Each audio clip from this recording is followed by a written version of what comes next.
molts cops, la majoria de vosaltres esteu fent factors de conversió perquè la Eva us ha dit que feu un factor de conversió, però no enteneu què és un factor de conversió. I hem d'entendre per què faig una cosa o què és una cosa per fer-la després.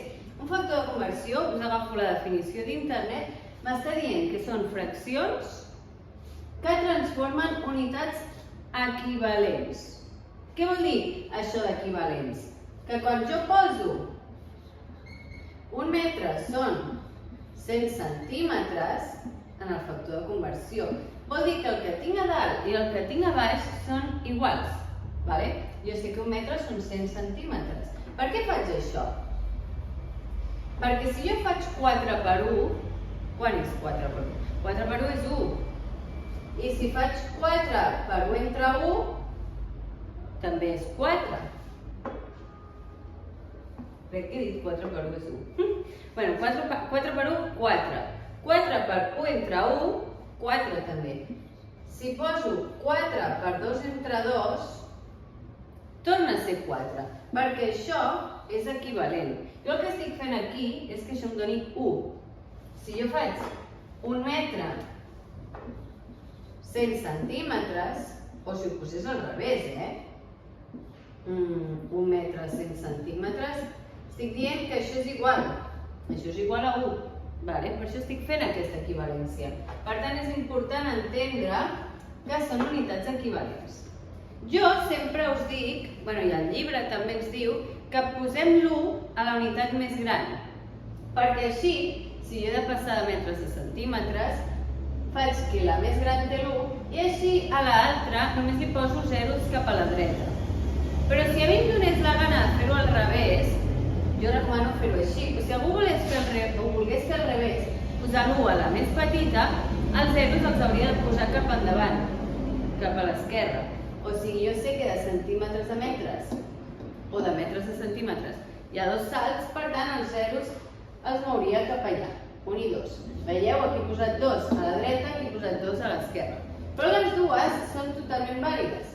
L'únic que nosaltres recomanem fer aquesta, perquè ens és molt més fàcil o intuïtiu multiplicar per 100 que no multiplicar per 0,01. Jo per 0,01 entro una mica en drama, per això ho fem així. Però les dues serien equivalents. Jo podria posar això o podria posar això. I em donaria el mateix. Per què? Perquè una cosa dividida entre 100 és el mateix que aquella cosa multiplicada per 0,01. Donaria el mateix. Estarien bé les dues maneres. També ens diu la definició que han de ser de la mateixa magnitud. Mateixa magnitud. Hem estudiat magnituds derivades i fonamentals. Per tant, si jo estic a quilos, que és la unitat del sistema internacional de la massa, només em puc moure en la línia de la massa. Per tant, puc passar grams. Però els grams que són massa no es poden passar a centímetres, que és una mesura de longitud. Aquí tinc massa i aquí tinc longitud. Mateixa magnitud, no puc barrejar magnituds.